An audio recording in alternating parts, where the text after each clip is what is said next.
제사장이 한 분이 있었습니다. 그분의 이름은 사가랴고 그의 아내는 엘리사벳이었습니다. 제사장은 원래 주님만을 섬기는 분들이지만 때로 타락하게 되면 돈과 권력을 더 좋아하게 됩니다. 그 당시에 가야바와 안나스라는 대제사장들은 바로 그런 사람들이었어요. 그러나 사가랴는 주님의 계명과 규례를 열심히 지키는 의인이라고 성경은 말씀하고 있습니다. 바로 그 사가랴가 그렇게 훌륭한 분이었는데 이분 여러 가지 면에서 부족한 점이 없었던 분입니다. 근데 한 가지 이 가정에 아쉬운 것이 있었어요. 그것은 자식이 없었습니다. 더 안타까운 건 자식이 없는 가운데 나이가 점점 들어갔다는 거예요. 그러나 이 두 사람은 포기하지 않고 하나님께 기도했습니다. 더 이상 이제 아이를 가질 수 없는 상황이 되었음에도 불구하고 아이를 주시면 감사하겠습니다 하고 기도를 했습니다. 그러던 어느 날 이 사가랴가 이 제사장이 그 당시에는 매주 우리처럼 이렇게 매주 이렇게 강단에 나와서 섬기는 것이 아니라 이렇게 대기하고 있습니다. 대기하고 있으면서 이 순번에 따라서 한 주씩 이게 순번에 따라서 이제 주님을 섬겨요. 근데 사가랴가 바로 그런 때가 왔어요. 그래서 성전에 들어가서 그 향을 피웠습니다. 향들이 향을 피우고 있는데 갑자기 향당 우측에서 천사가 나타났어요. 천사가 나타나서 이렇게 말합니다. 사가랴야, 무서워하지 말아라. 하나님께서 너의 간구를 들으셨다. 그래서 10달 후에 너는 아이를 갖게 될 것이다. 그런데 정작 놀란 사람은 이 사가랴인데요. 무엇 때문에 놀랐느냐 하면 일단은 천사가 나타나서 놀랐습니다. 그러나 천사가 있다는 것을 아는 사람이니까 그건 그냥 넘어가요. 근데 뭐가 문제인가? 믿을 수 없다는 거예요. 아니 지금 내가 어떻게 아이를 낳는다고 하나님이 농담하시는가? 참 웃기는 일이죠. 성경 분명히 너의 간구가 들렸다고 그랬어요. 네가 기도했기 때문에 하나님께서 아이를 주신다고 분명히 말씀하고 있습니다. 사실 기도했어요. 본인도 기도했습니다. 근데 믿지는 않았어요. 왜? 인간적으로 도저히 아이를 갈 수 없기 때문에. 근데 막상 주신다고 하니까 깜짝 놀란 거예요. 그래서 주님, 저는 이렇게 나이가 많고 제 아내도 나이가 많은데 어떻게 아이를 갖습니까? 그랬더니 천사가 아니 이 사람아, 그렇게 믿음이 어떤 말인가?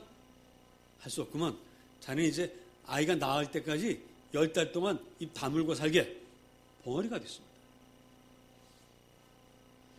자, 우리는 이런 일을 기적이라고 말을 합니다. 여러분, 기적이 뭔지 아십니까? 하나님은 합리적인 분이세요. 우리가 알고 있는 모든 과학의 법칙들, H2 플러스 O는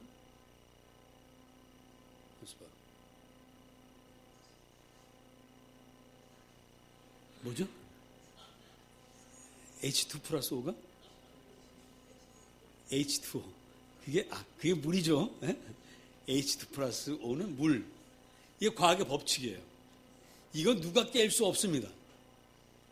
그런데 이 법을 하나님께서 바꿀 수도 있어요.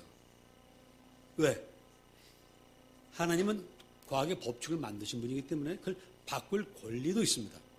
그래서 여러분들이 알고 있는 과학의 법칙은 때로 그것을 뛰어넘는 하나님의 기적을 우리가 보게 돼요. 그럴 때 우리는 그걸 비과학적이라고 말씀하시면 안 됩니다. 따라하십시다. 초과학적. 과학을 뛰어넘는 거예요. 비상식이 아니라 초상식입니다. 그래서 사가랴가 늙은 나이에 아들을 낳을 수 있습니다. 왜? 하나님이 원하시면. 그 사건이 이제 벌어지게 된 것입니다.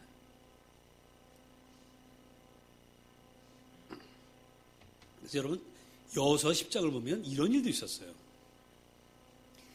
이스라엘 백성과 아모리 족속이 전쟁을 하는데 이스라엘 백성이 이기고 있었습니다. 그래서 조금만 더 전쟁을 하면 완전히 끝나는 전쟁이에요. 여호수아가 기도합니다. 하나님, 저 태양을 멈추게 해주십시오. 해가 지지 않게 해주십시오. 그랬더니 해가 멈춰 있었어요. 그게 그 유명한 아얄론 골짜기의 해와 달 사건입니다. 그러므로 사가랴는 비록 기도를 했지만 과학에 사로잡혀서 나을 수 없을 것이다라고 생각을 했어요. 그냥 다만 자기 바램을 얘기했을 뿐인데 하나님은 그 바램대로 역사하셨습니다. 그러므로 여러분, 무슨 일이든 안 된다고 포기하지 마시고 일단 기도하십시오. 하나님이 하나님의 때에 이루실 수 있습니다. 그러니 여러분들이 마음 먹는 것도요, 정말 기도 잘 하셔야 돼요. 기도한 대로 반드시 이루어지니까. 알았죠? 자, 마침내 10달 만에 자식을 얻게 되었습니다. 여러분, 늙은 나이에 손주도 아니고 아들을, 그것도 처음 아들을 얻었을 때 그 기쁨, 그 감격, 이거는 좀 겪어보지 않은 분은 모를 것 같아요. 겪어보지 않으면 모를 것 같아요. 손주를 낳으면 할아버지들이 그렇게 자랑을 합니다. 할머니도 그렇게 자랑합니다. 그 손주를 얻기 전에는요, 그렇게 자랑하는 사람한테 제가 돈 내라고 그랬어요. 그렇게 자식 자랑하고 싶으면 손주 자랑하고 돈 내라. 근데 돈 내면서 진짜 하는 사람은 없고요. 안 내면서 계속 갚더라고요. 계속. 그래서 좀 속으로 참 괘씸하다 그랬는데 제가 겪어보니까 이해가 됩니다. 야, 이게 그런 거구나. 이해가 됩니다. 이 사가랴의 기쁨을 우리가 이해할 수가 없어요. 그 입장이 되어봐야 압니다. 그러나 상상을 할 수 있죠. 아마 이랬을 것이다.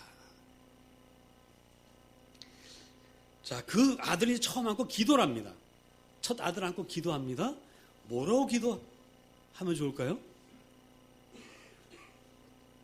하나님, 이 아이에게 건강을 주시고 지혜를 주시고 하늘의 복을 가득히 내려 주옵소서. 이렇게 기도하고 싶죠. 모든 부모가 다 이렇게 기도합니다. 저도 우리 성도님들이 아기를 안고 처음으로 교회 오면 첫날은 제가 앞에 나오게 해서 꼭 기도를 해주는데 꼭 그런 내용으로 기도를 합니다. 그런데 만일에 제가 딱 나왔는데 이렇게 기도했다고 칩시다. 주님, 이 아이가 주의 종이 되게 하옵소서. 그럼 부모가 할렐루야, 주님 감사합니다, 이럴까요? 아니면 이야, 우리 목사님 자기 아들은 목사 안 만들고 우리 애만 목사 되게 한다고 불평을 할까요? 이 목사의 직임이 얼마나 영광되고 보람이 있는지를 알면은 여러분 오셔서 목사님, 저도 제발 제 아들이 그렇게 기도해달라고 하실 테지만 잘 모르시니까 굉장히 충격이실 겁니다. 그렇게 하면. 근데 그 충격적인 기도를 지금 사가랴가 늙은 나이에 얻은 그 아들에게 하고 있어요. 자, 우리 76절부터 79절까지를 다시 한번 읽어보겠습니다. 76절부터 누가복음 1장 76절입니다. 시작.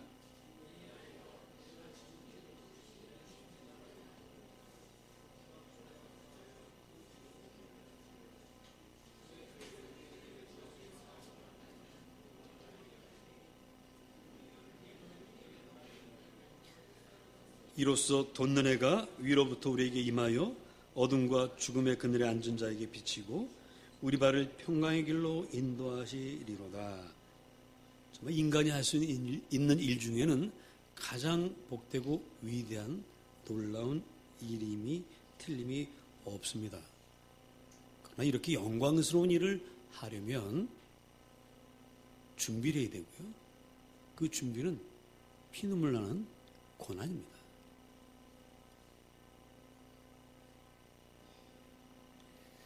제가 고등학교 다닐 때 저희 집은 아무도 예수를 안 믿었기 때문에 저 혼자 교회를 다니면서 목사님이 그렇게 멋있어 보였어요. 그래서 그냥 설교하시고 그 모든 성도들이 아멘 아멘 하고요. 끝나고 나갈 때는 어느 성도들이 그 훌륭한 장로님들이고 누구 간에 목사님 앞에서 다 경의를 표하고, 야, 목사가 참 좋구나. 그리고 가보니까 우리 목사님이 주일 설교 한 번 하면 나머지는 다 노시는 것 같았어요. 그래, 내가 갈 길은 이 길이다. 그때 우리 집안에 목회자가 한 사람이라도 있었으면 제가 이 길을 안 왔을 텐데, 제가 몰라가지고 그때. 농담입니다. 나중에 뭐 이 어려운 길인 걸 알면서 시작을 하긴 했습니다만은 어린 마음에 그래 보였다는 얘기죠. 자, 어쨌든 모든 부모들은 자식이 고생을 안 했으면 하는 그런 마음이 있어요.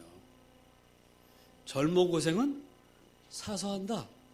이건 어쩔 수 없이 고생을 해야 되니까 위로하기 위해서 하는 말이지, 정말 일부러 억지로 돈 들여서 자식을 고생시키는 부모는 참 흔치 않습니다. 정말 그런 부모도 있긴 있습니다만은 대부분 그렇게 잘 못해요. 이 사가랴도 역시 마찬가지일 겁니다. 더군다나 나이가 들었습니다. 나이 들어서 얻은 아들이 고생하길 바라겠습니까? 정말 금이야 옥이야 싸서 이렇게 기르고 정말 고생 하나도 하지 않기를 바라는 마음이 이 사가랴에게도 있습니다. 게다가 사가랴는 제사장이에요. 제사장은 그래도 비교적 안정적인 생활을 했습니다. 그러나 선지자는 그렇지 않아요. 선지자는 제도권 안에서 일하는 분들이 아니라 그냥 어느 날 하나님께 부름받고 나와서 광야에서 외치는 소리예요. 실제로 세례 요한이, 이 사가랴 아들 세례 요한이 나중에 이제 선지자 노릇을 할 때 성경이 이렇게 말합니다. 그는 광야에서 낙타 털옷을 입고 메뚜기와 석청을 먹었더라. 그러니까 문명과는 완전히 거리를 두고 살았어요. 그는 얼마나 고생스러운 삶을 살았겠습니까? 그러니 그렇게 살라고 축복 기도한다는 게 늙은 아버지 사가랴로서는 거의 불가능한 일이에요.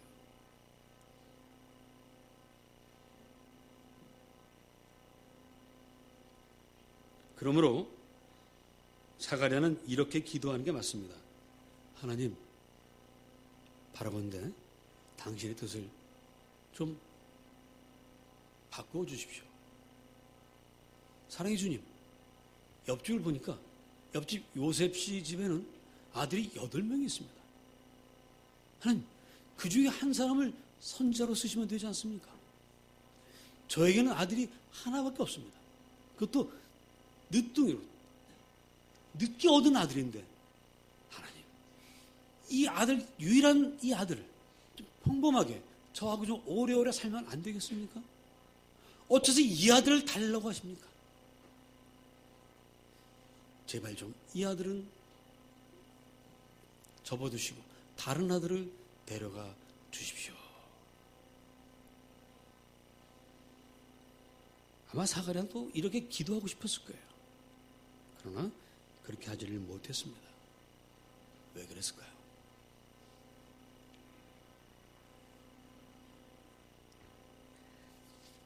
누가복음 3장을 보시면 3장 1절부터 보시면 이렇게 이야기하고 있습니다. 디베르 황제가 통치한 지 15해 본디오 빌라도가 유대의 총독, 헬롯이 갈릴리의 분봉왕, 그 동생 빌립이 이두레와 드라고니 지방의 분봉왕, 루사니아가 아빌레네의 분봉왕, 안나스와 가야바가 대제사장으로 있을 때, 이 말은 무슨 뜻이냐면 여기 나오는 총독, 황제, 분봉왕 다 타락한 정치인들이에요. 안나스와 가야바도 타락한 종교 지도자입니다. 자, 그런 사람이 세상을 지배하고 종교 지도자라고 하고 있을 때 그 백성들의 삶이 어떻겠습니까? 너무너무 고달프고 힘들고 소망을 가질 수 없는 그런 흑암의 시대입니다. 그렇기 때문에 이때 모든 사람들의 소원은 뭐냐면은 이 흑암 속에 사는 이 백성들을 구원할 빛을 보내주십시오. 메시아를 보내주십시오. 하는 것이 모든 이스라엘 백성들의 소원이요 기도입니다. 그런데 이제 하나님께서 그 기도대로 그런 메시아를 보내시겠다는 거예요. 그런데 그 메시아가 오실 때는 메시아의 오는 길을 준비하는, 예비하는 사람이 필요하다는 것입니다. 이제 그 사람으로 바로 너의 아들 세례 요한을 쓰겠다고 우리 하나님께서 말씀하시는 거예요. 어찌 이것을 거부하겠습니까? 거부하고 싶죠. 사가랴도 끊임없이 기도했던 것입니다. 그러나 주님, 정말 소중한 일이지만 이 일을 제 아들이 아닌 다른 사람이 하면 안 되겠습니까? 하는 게 우리 모든 부모들의 마음입니다. 제가 대학 들어갔을 때 저희 아버지가 그랬어요. 야, 너 대학 가서 데모하지 마라. 그리고 꼭 데모하고 싶거들랑 어떻게 하라고요? 앞에 서라 뒤에 서라. 그게 부모 마음이죠. 그게 부모 마음이에요.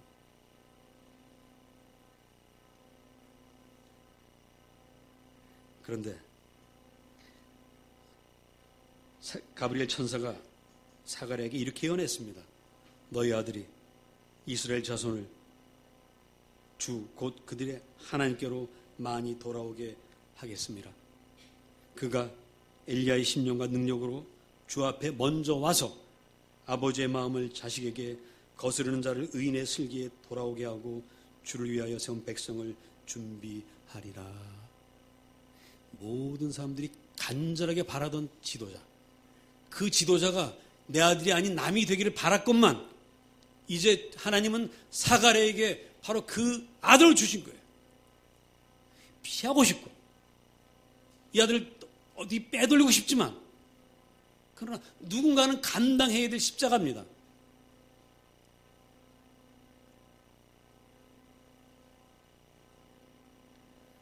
어쩌면 사가랴는 그날 밤, 아이를 낳는 그날 밤에 어딘가로 도망가고 싶었을 거예요. 하나님, 뒤를 부탁합니다 하고 도망가고 싶었을 것입니다. 그러나 그렇게 할 수가 없었습니다. 왜? 67절 다시 보십시다. 67절 다시 읽어보겠습니다. 시작.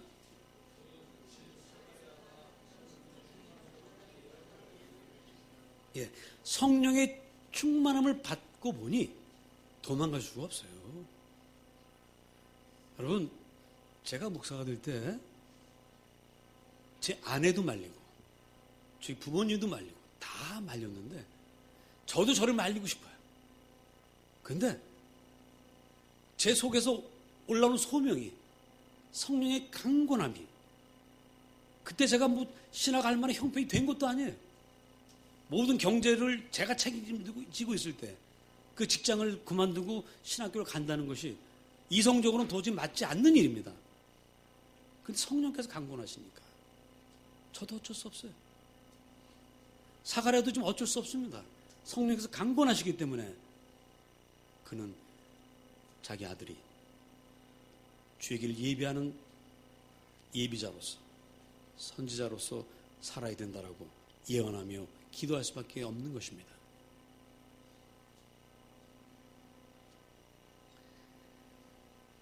자, 여러분, 너무 안타까운 표정으로 저를 보지 마십시오. 너무 안타까운 마음으로 이 세례 요한을 보지 마십시오. 그건 세상의 눈입니다. 하나님의 눈으로 보시기를 축복합니다. 주님께서 말씀하시기를 여자가 낳은 이들 중에 세례 요한보다 큰 자가 없느니라고 했습니다.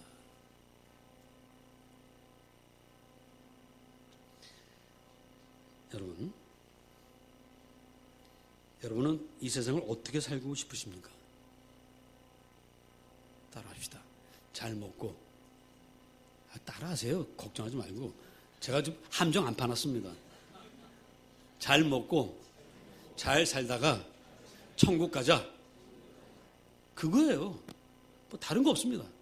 문제는 잘 먹고 잘 사는 게 뭐냐는 거죠. 세상 사람들은 이런 착각을 합니다. 부모가 돈이 많아서 많은 돈을 상속받고 돈 걱정 없이 지 멋대로 재밌게 살다가 죽으면 되지 라고 생각을 합니다. 근데 정말 그렇게 사는 사람들, 행복한 사람 저는 못 봤어요. 왜? 제 주변에 없으니까. 그런 사람 제가 잘 알지 못하니까. 근데 어떤 사람은 그렇게 다 받았음에도 불구하고 그걸 다 내어놓고 아버지가 없는 마음으로 자기 실력으로 살겠다는 사람들도 있더라고요.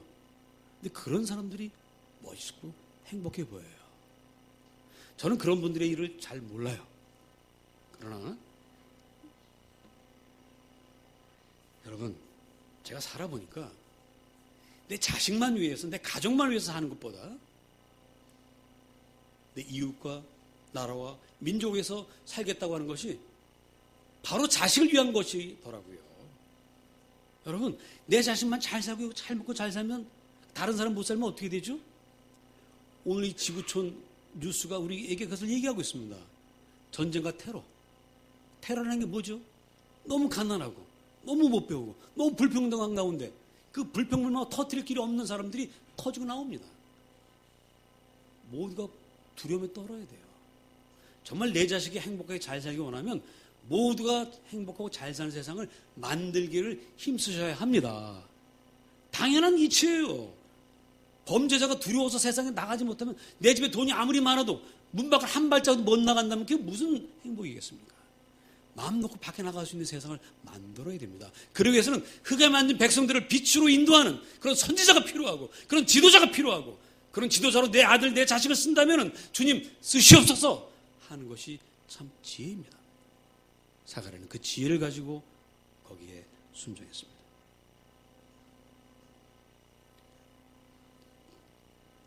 여러분, 다시 태어나면 무슨 일을 하시겠습니까? 저에게 물어보세요.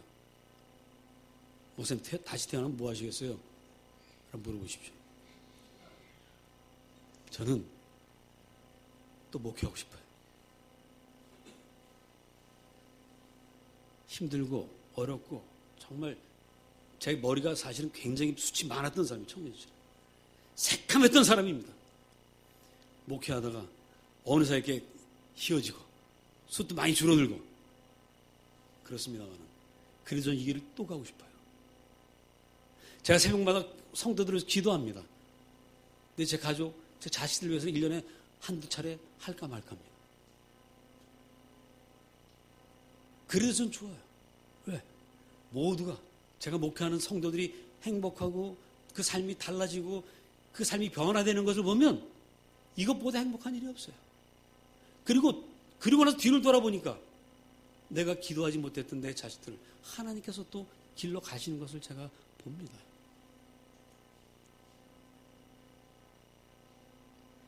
사가랴는 알았던 것입니다. 그럼 믿었던 것입니다.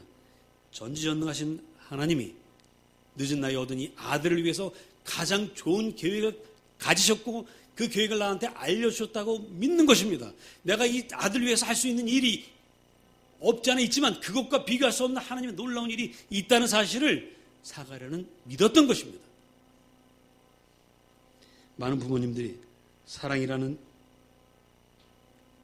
그 사랑 때문에 자녀를 완벽하게 보호하고 완벽하게 도와주려고 합니다. 그런데 그러다가 자칫 하나님의 도우심을 체험할 기회를 잃게 돼요. 어린 시절에 하나님께 기도할 수 있게 해주셔야 됩니다.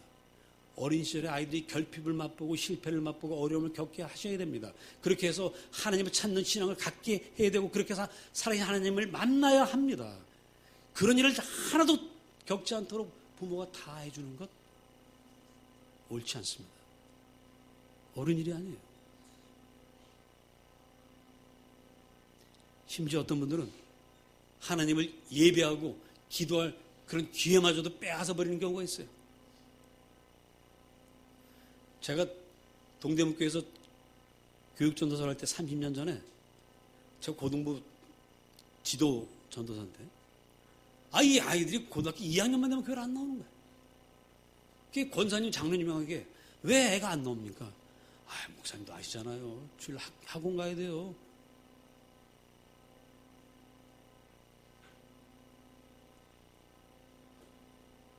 여러분, 제 말이 맞는지 틀린지 한번 실험해 보세요. 주일날 학원 안 가고 교회 와서 예배하면 월요일부터 토요일까지 공부할 때 평소에 2배로 실력이 늘어날 줄 믿습니다. 이게 학부모들이 암을 크게 해야지. 학부모들에게 묻습니다. 아멘 크게 하세요. 김창기 집사님, 아멘 크게 하세요. 예? 이 개인을 여러분, 믿음으로 산다는 게 뭡니까? 여러분만 믿으면 돼요. 잘 생각하십시오. 우리가 하나님의, 좀 이따 또 계속 얘기합시다. 그럼 좀 이따 얘기하고. 3살 버릇 80까지 간다고 그랬어요. 어릴 때부터 하나님의 도움받는 훈련을 시켜주십시오. 칼릴 지브란이라는 시인이 있습니다. 이분의 시가 참 좋은데 그분이 이런 말을 했어요. 자녀는 쏘아버린 화살과 같다. 자, 화살을 쏘기 위해서는 화살이 멀리 날아가려면 뭐가 일단 좋아야 돼요? 활이 좋아야 됩니다. 그리고 시위가 또 튼튼해야 돼요. 활 시위를 부모가 이렇게 당깁니다. 당기고 놓으면 날아가요. 그때부터 내가 할 수 있는 게 아무것도 없습니다. 그런데 요즘 보면 어떤 부모들인지 아세요? 이 화살이 날아가면 날아가는 가운데 계곡도 있고 강도 있고 험한 길도 있는데 그걸 다 샥 지나갈 수 있는데 아니 부모가 어떻게 하냐면 화살을 딱 놓자마자 화살 딱 붙들고 자기가 뛰어. 화살 들고 뛰어. 화살이 가다 중간에 엉뚱한 데로 날아갈까봐 엉뚱한 떨어지고 걱정이 돼가지고 자기가 들고 자기가 원하는 방향으로 가. 가다가 웅덩이에 빠지고 계곡에 빠지고 겨우겨우 다 넘어서 가보니까 이미 다른 화살들은 벌써 다 가 있어. 요즘 부모들이 그런 것 같아요. 얼마나 어리석습니까? 그리고 화살이 멀리 날아가려면 뭘 타야 돼요? 그렇죠. 양궁 할 때 보시면 바람이 어떻게 부느냐에 따라 굉장히 달라지죠. 바람을 등지느냐 앞으로 맞느냐에 따라서 달라집니다. 여러분의 자녀를 여러분이 믿음이란 활로 쏘아버리시면 그때부터는 성령께서 성령의 바람으로 그 아이를 책임지시고 멀리 그의 꿈을 따라서 그의 능력보다 몇 배 이상의 그 먼 곳까지 날아가게 하실 줄로 믿으십시오. 아멘 하셨으면 이제 그렇게 하세요. 아이를 믿음으로 길러보세요. 왜 믿는다고 하면서 세상 사람들과 똑같이 합니까? 그러면 세상 사람들도 항상 뒤지게 되어 있습니다. 이것도 아니고 저것도 아니기 때문에 뒤집니다. 믿음으로. 여러분이 믿음으로 살아도 세상 사람들보다 더 멀리 날아갈 수 있다는 것을 보여주어야 세상 사람들이 하나님이 살아계시는구나, 나도 저 하나님 믿어야 되겠구나 하고 여러분의 뒤를 따라 하나님의 집으로 나올 것 아니겠습니까?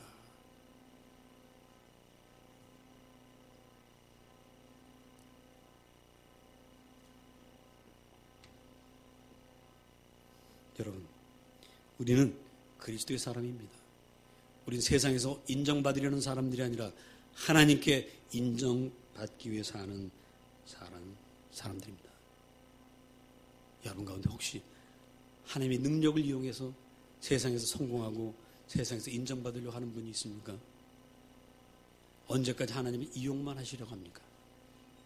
이제는 하나님께 이용당하십시오. 하나님께 쓰임받으십시오. 그럼 하나님의 바람이 여러분이나 화살을 멀리 날아가게 하시고 하나님 나라에서 큰 자가 되고 세상에서도 놀랍게 쓰임받는 그런 사람을 만드실 줄 믿습니다. 요셉이라고 하는 그 노예 청년, 하나님밖에 바라볼 수밖에 없었던 그 청년을, 하나님만 바라보는 그 청년을 하나님께서 노예에서 애굽의 총리로 올리셨습니다. 그게 믿음입니다. 죽어있는 믿음이 아니라 살아있는 믿음 되시기를 축복합니다. 그것이 자녀를 진정으로 사랑하는 것이고 여러분 자신을 주님께 온전히 맡기고 주님을 위해서 쓰임받는 것이 바로 자기 자신을 진정으로 사랑하는 길임을 깨닫고 오늘부터 주님, 당신이 이를 위해서 나의 자식을 쓰시고 바로 나를 쓰시옵소서. 기도하는 여러분 되시기를 축복합니다. 기도하겠습니다. 오늘 각자 주님 앞에 그동안 잘못한 것 있으면 회개하시고 이제 오직 주님만을 섬기는 그런 자녀로 또 그런 인생으로 살겠습니다. 결단하고 고백하시기 바랍니다.